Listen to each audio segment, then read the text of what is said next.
On this channel a little bit ago, I made a video where I talked about every NFL team's worst move since 2020, and you guys enjoyed that video. So today, we're going to be a little bit more positive since 2020, and we're going to do the opposite of that. And I'm going to talk about every team's best move since 2020. So yeah, this could be some team drafting a player, signing a player, trading for or away a player, or maybe even hiring a head coach. And we're going to go through all 32 NFL teams. And like always, if you agree or disagree with anything I said about your favorite team or any of the teams here, let me know down below. And if you do enjoy the videos, I'd appreciate you dropping a thumbs up. So we're going to start off with the Detroit Lions, who made a major move to start off the 2020s by trading away one of their best quarterbacks in franchise history, Matthew Stafford, to the LA Rams. But I do believe this was the best move for their future, because the Lions were pretty mediocre in the 2010s with Matthew Stafford, not because of Stafford, but the roster around him. But Stafford was able to carry this team to having about a league average offense and being a team that was never going to fully bottom out outside of some years. And this team's roster was getting a lot older as well. Calvin Johnson retired in the 2010s, and they made the right decision by trading away Stafford to the Rams. That netted them Jared Goff, who was their quarterback that led them to the NFC Championship game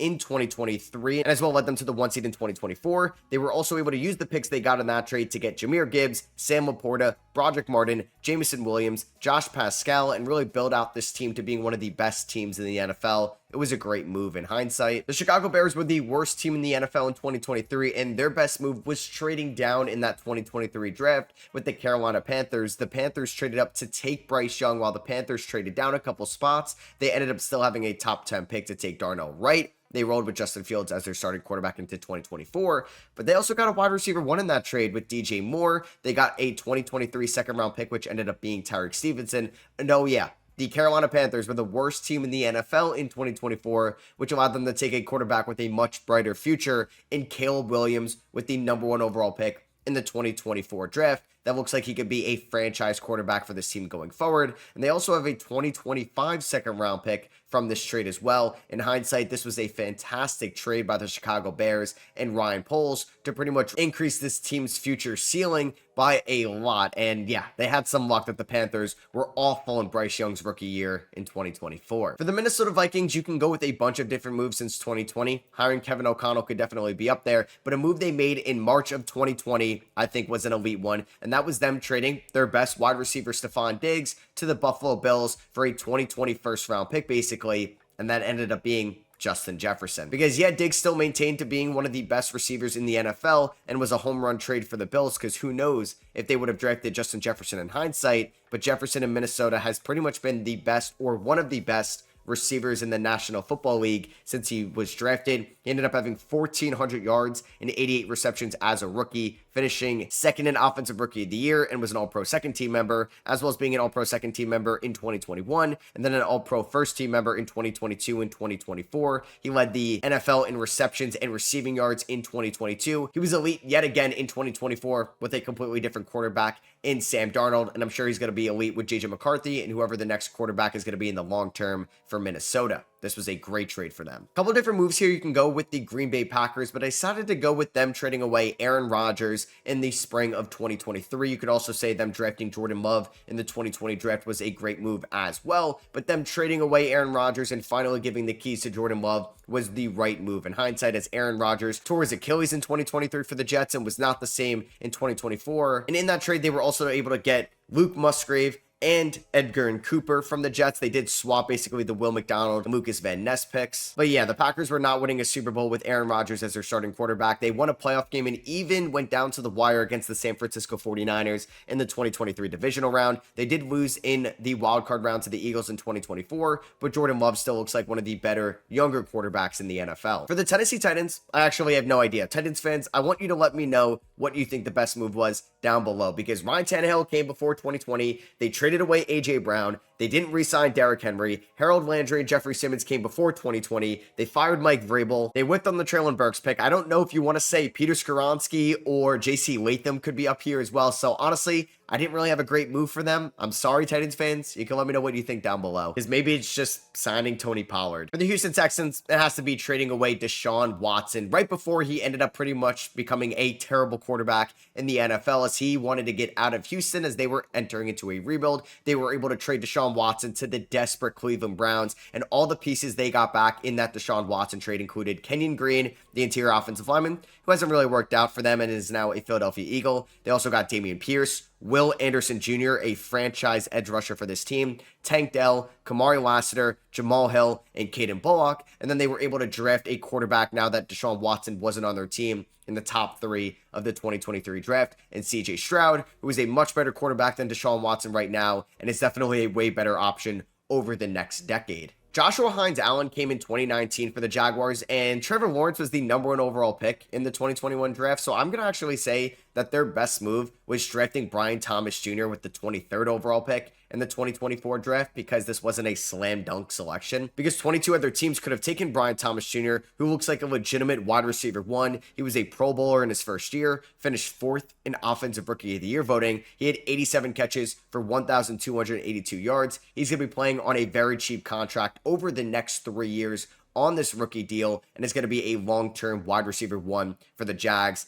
The Jags, like the Titans, have made a lot of bad moves since 2020, or at least some head-scratching moves, but this is definitely an elite one. Out of all the running backs that were in the 2020 draft, the Indianapolis Colts took the best one with the 41st overall pick, and them drafting Jonathan Taylor with that selection is going to make this nominee for the video. And Jonathan Taylor has pretty much been one of the best running backs in the NFL since he got drafted, and a lot of people thought after the 2021 season was the best running back in the NFL, where he was named to All-Pro First Team. He finished runner-up in Offensive Player of the Year voting in that season to Cooper Kupp, who had the Triple Crown that year. Taylor had 332 rushes for 1,811 rushing yards and 18 touchdowns as well. He averaged 106 yards per game. He's dealt with some injuries since that season, but was productive yet again in 2024, where he finished the season with 1,431 rushing yards. He got extended by the Indianapolis Colts, and this has definitely been one of their better moves in this decade. The Steelers really don't have a lot of amazing moves since the year 2020. They drafted TJ Watt in 2017. The Killer Bees were pretty much all but over, and they never really hit on a quarterback since then. So I'm going to go with them drafting Alex Highsmith with the 102nd overall pick in the 3rd round of the 2020 NFL draft, and he's turned into a premier edge rusher for the Steelers since being drafted out of the University of Charlotte, where he became a full-time starter in year number 2 in 2021, where he had 6 sacks in 16 games, but then fully broke out in 2022, where he had 5 forced fumbles and 14.5 sacks. He played all 17 games yet again in 2023, was banged up in 2024, but was rewarded with a long-term contract from the Pittsburgh Steelers. And a lot of the notable guys on this team are either fairly new or came before 2020, like Minkah Fitzpatrick. That trade was at the start of the 2019 regular season. Cam Hayward came a while ago, and this team has also made some bad decisions since, and I'm saying that as a Steelers fan. Easy one here for the Cincinnati Bengals, because it's probably worked out a little bit better than they imagined, and that was them drafting Joe Burrow with the #1 overall pick in the 2020 draft. You could also go with them drafting Jamar Chase in the top 10 of the 2020 draft, or signing Trey Hendrickson in free agency at one point, but Joe Burrow has turned into one of the best quarterbacks in the NFL, even suffering 2 serious injuries in his career. In 2021, in his first full healthy year, he was elite, winning AP Comeback Player of the Year. He threw for 4,600 yards, 34 touchdowns, and 14 interceptions, and even went to the Super Bowl that year with the Bengals in the 2nd year of his career, even beating Kansas City on the road in the AFC Championship game. And he has been to the Super Bowl, obviously losing to the Rams that season, but was really good yet again in 2022. 35 touchdowns, 12 interceptions, and finished 4th in MVP voting. He was banged up in 2023, but he was the best statistical quarterback in the year 2024, and the Bengals found their long-term franchise quarterback to start off this decade. I wanted to go with just signing Derrick Henry for the Baltimore Ravens, but I do think a little bit better of a move was drafting Kyle Hamilton, the safety out of Notre Dame, with the 14th overall pick in the 2022 draft. I still can't believe 13 teams passed up on him. You could also make an argument that trading away Hollywood Brown to Arizona for a 1st-round pick to take Tyler Linderbaum could also be up there, but Hamilton has been one of, if not the best safety in the NFL over the last 2 years. In his sophomore year as a 22-year-old in the year 2023, he was named to an All-Pro First Team, had 4 interceptions and 81 tackles for the Ravens. And in 2024, All-Pro Second Team, finished top 10 in Defensive Player of the Year voting, and was elite as a coverage safety yet again. But there's a bunch of different moves that you could take for the Ravens, because they've been one of the better teams in the NFL since 2020. And for the Browns, they've made a lot of bad moves, but at least one good one, and that happened at the start of the decade, and that was them hiring Kevin Stefanski as their head coach. He was hired as the former Minnesota Vikings offensive coordinator in 2019. In 2020, he had Baker Mayfield as their starting quarterback. They ended up going 11-5 and even beating the Pittsburgh Steelers in the wild card round on the road at Heinz Field. And he also has 2 Coach of the Year awards and a career record of 40-44 as the Browns head coach. And if you look at that in their franchise history, that is one of the best head coaches they've ever had. And the reason why they've just pretty much been a laughingstock yet again is because of the Deshaun Watson trade. But Stefanski did all he could, even winning 11 games with mainly Joe Flacco as his quarterback in 2023. The Giants have made a lot of bad moves since 2020, and their one really elite player, Dexter Lawrence, was drafted in 2019. So I'm going to go with them drafting Malik Neighbors with the 6th overall pick in the 2024 draft, because I talked up how good Brian Thomas was earlier. Malik Neighbors was even better. 170 targets as a rookie in just 15 games. 109 receptions, 1,204 receiving yards, and 7 touchdowns. He finished 5th in Offensive Rookie of the Year voting, was a Pro Bowler as a rookie, and he had Tommy DeVito, Drew Lock, Daniel Jones, all throwing him the ball in his rookie season. But it does look like he could be one of the best receivers in the league for a long, long time, and even the best receiver in the league one day. You could go with 2 picks here in back-to-back drafts for the Dallas Cowboys in the first round. In 2020, they drafted CeeDee Lamb, an amazing pick there. But I'm going to go with Micah Parsons, who they took 12th overall in the 2021 draft. And a lot of people had some question marks with Parsons' character and his ability to rush the passer coming out of Penn State, but he has silenced those critics as he has been one of the best edge rushers in the NFL since being drafted. In his first 2 years, he was named to All-Pro First Team each year. He got the Defensive Rookie of the Year honors as a 22-year-old. He's got 52.5 sacks in 63 career games in 4 years as a Dallas Cowboy and is going to be a very, very wealthy man very soon. Also for the Eagles, you can go with so many different options. They drafted Jalen Hurts in the second round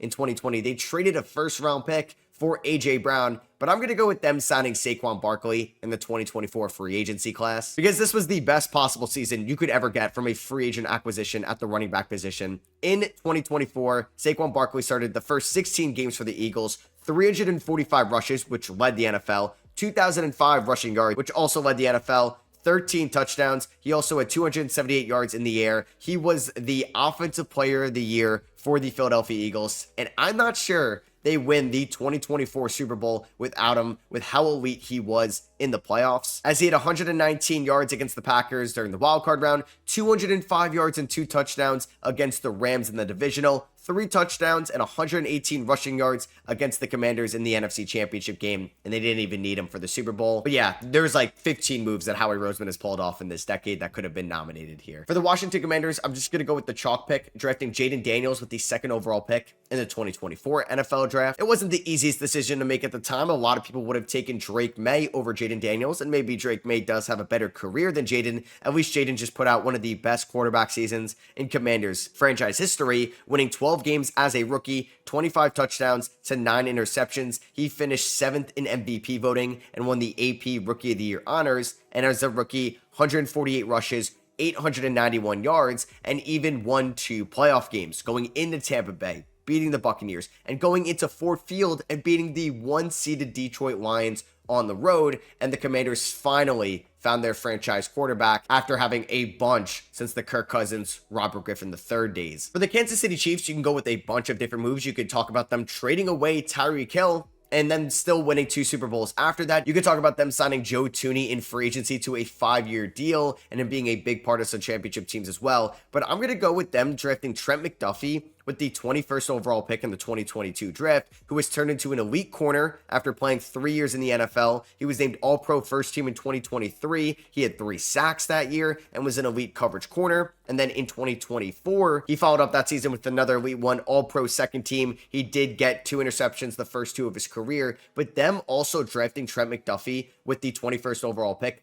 allowed them to trade away L'Jarius Sneed in the 2024 offseason and not having to pay him big time money, which the Tennessee Titans did, and it looks like they dodged a bullet there. Or drafting Trey Smith with the 226th overall pick in the 2021 draft is also a sick move as well. Another chalky pick here, the LA Chargers drafted Justin Herbert with the 6th overall pick in the 2020 draft, and at the time, there was a lot of criticisms with Justin Herbert's game at the college level, especially with his accuracy, but he has been nothing short of elite in his career. 5 years in the NFL, he won Rookie of the Year from this class, 4,300 yards, 31 touchdowns, and 10 interceptions, and had one of the best rookie quarterback seasons of all time stats-wise, and he's pretty much been a top 10 quarterback since being drafted, and this team basically went from Phillip Rivers to Justin Herbert right away. A great job by the LA Chargers front office. Las Vegas Raiders have made a lot of head-scratching moves since the year 2020, but they took the right player with the 13th overall pick in the 2024 draft, selecting Brock Bowers out of Georgia. Bowers had the best rookie tight end season of all time, 153 targets across 17 games, 102 receptions,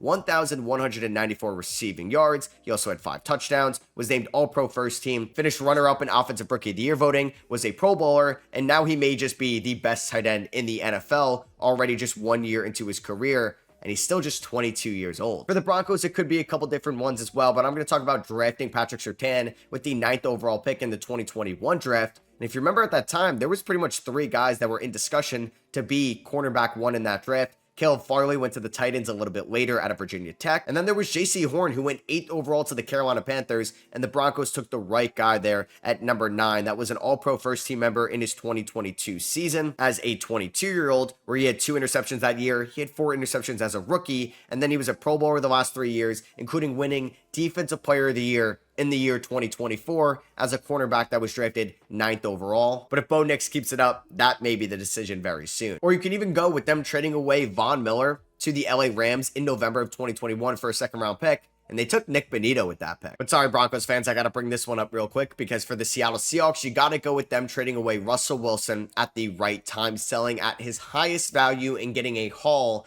from the Denver Broncos. That haul included Drew Lock, Noah Fant, Shelby Harris, Charles Cross, a top 10 pick in the 2022 draft, Boye Mafe, a 2022 2nd round pick, Tyreek Smith, Devon Witherspoon, and Derek Hall. And that basically kickstarted the Seattle Seahawks mini retool, as Geno Smith was a very productive quarterback for them going forward. I talked about this trade already, but we're going to say that it was just a win-win trade, and it was each team's best move since 2020. For the LA Rams, you got to go with them trading for Matthew Stafford, as Stafford in his first year in LA won the Super Bowl, so that's clearly the best move they could have ever made. He threw 41 touchdowns, 17 interceptions, 4,800 yards on the year. They went 12-5, and they ran the table in the playoffs, beating the Cardinals in the wild card round, beating Tom Brady and the Bucs in the divisional round, beating the San Francisco 49ers in the conference championship, and then, as I mentioned before, beat the Cincinnati Bengals in the Super Bowl. So this was a very easy decision by me. So for the San Francisco 49ers, I was going back between 2 moves. I almost talked about them trading for Christian McCaffrey because of how elite he was in the 2023 season, but I'm going to go with them drafting Brock Purdy with the last overall pick in the 2022 draft, because if they didn't do that, they were going to be living with the major ramifications for trading 3 first-round picks to move up to select Trey Lance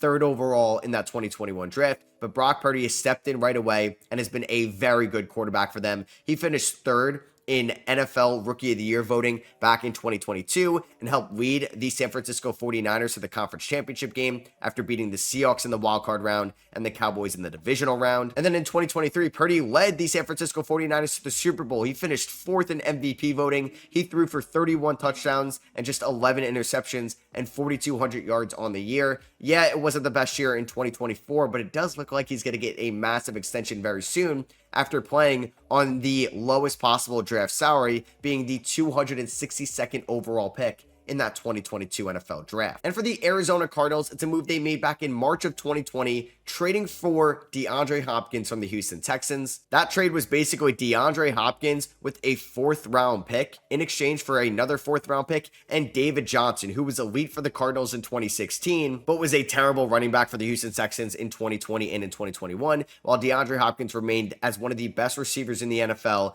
and was elite for Kyler Murray in that 2022 season. 1,407 receiving yards in 16 games, and he also had 6 receiving touchdowns that year and was an All-Pro 2nd team member. He did have some injuries in 2021 and 2022, but I think that season alone in 2020 earns him the best move for the Cardinals, also selling high on David Johnson. Surprisingly, the New England Patriots have not made a lot of good moves since the year 2020, but I do believe them selecting Christian Gonzalez with the 17th overall pick in the 2023 draft is a good nominee here, as Gonzalez was an elite coverage corner in the first 4 games as a rookie, but unfortunately suffered a season-ending injury, but then came back with a vengeance in 2024. He played 16 games for the Patriots and was an All-Pro second-team member on one of the worst defenses in the NFL. He had 2 interceptions, 11 pass deflections, and even finished 5th in Comeback Player of the Year voting, and looks like he can be an elite shutdown corner for a long time in Foxborough. I know he's getting paid a lot of money here. I don't know if I would have gave the extension a nominee in this video, but at least them trading away a first-round pick for Tyreek Hill has to make the Dolphins' best move since 2020, as Tyreek Hill was an unreal receiver for the Miami Dolphins in the first 2 years in Southern California. He played 17 games for the Dolphins in 2022, 1,710 receiving yards, 7 touchdowns, and 119 receptions. He was an All-Pro first-team member and even finished 9th in MVP voting, and then he somehow topped that year in 2023, 6th in MVP voting, another All-Pro first-team season, and had 1,799 receiving yards, led the NFL, and 13 receiving touchdowns,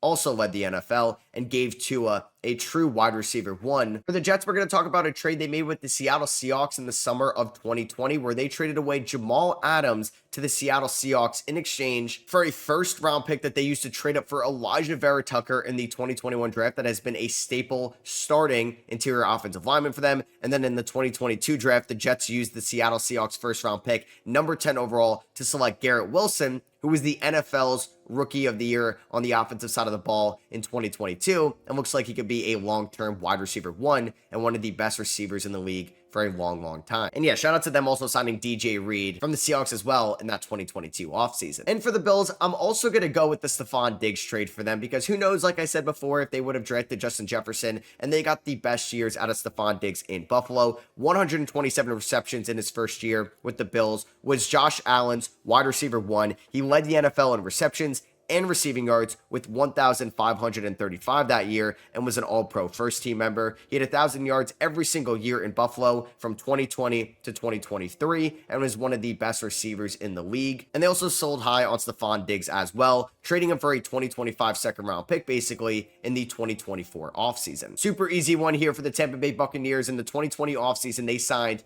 the greatest quarterback of all time, Tom Brady, from the New England Patriots. And Brady, in his first year in 2020, helped the Buccaneers win the Super Bowl. They went 11-5, finished second in the NFC South, but beat the Washington football team in the wildcard round, beat the Saints in the divisional round, beat the Packers in the conference championship, and beat Patrick Mahomes in the Super Bowl, going through Drew Brees, Aaron Rodgers, and Patrick Mahomes in 3 straight games. Brady was even better in 2021, where he threw for 5,300 yards and 43 passing touchdowns as a 44-year-old. I know they were a first-round exit in 2022 after winning the division, but they got a Super Bowl out of Tom Brady. Like I said, very easy decision here. For the Atlanta Falcons, it's definitely signing Jesse Bates in the offseason of 2023, as the Falcons have had a terrible defense over the last 2 years, but I can't even imagine how bad it would be if they didn't sign Jesse Bates from the Cincinnati Bengals, where in his first year, 2023, he was an All-Pro second-team member and a Pro Bowler, and had 6 interceptions that season. He had 4 interceptions in 2024.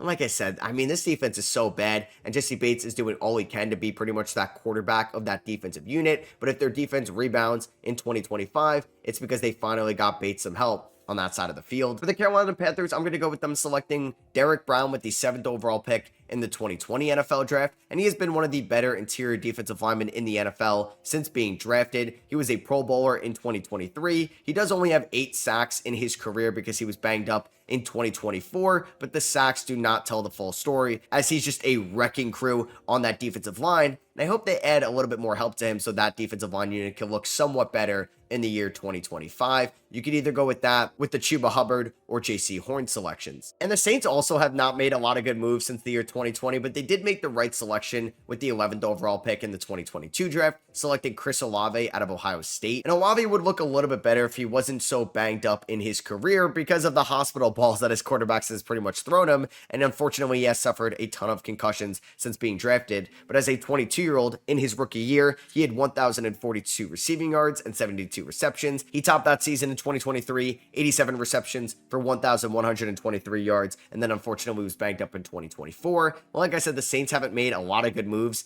in this decade, but this was definitely the best one. So that is going to be it for me. I hope you guys did enjoy. If you did, I would appreciate you dropping a thumbs up. Let me know in the comments what you guys think your favorite team's best move is over pretty much the last 5 years. I'll catch you guys in the next one. Peace.